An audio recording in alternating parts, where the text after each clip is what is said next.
妈妈每个星期给小明50元，这是小明的零花钱，他可以买自己喜欢的东西。星期一，小明买了一支笔，笔3块钱，是红色的，很好看。星期二，放学后，小明饿了，他花了5块钱，买了2个包子。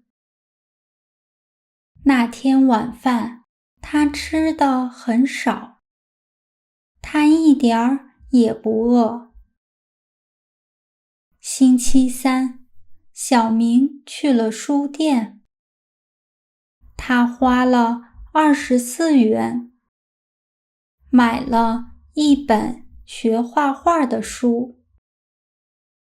小明很喜欢，他用新买的笔画了一幅画。星期四，放学后，小明哪儿也没去，什么也没买。他在家画画。星期五，小明去花店，买了一朵8元钱的花。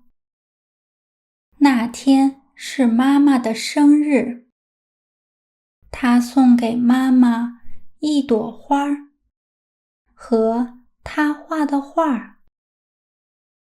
妈妈很喜欢花，也很喜欢画。星期六，小明和朋友去了公园。公园门票要5元钱。他们买了2张门票。公园里很美。那天，他和朋友玩得很开心。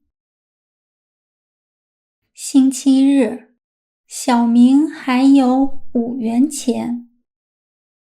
他想去超市买点儿好吃的。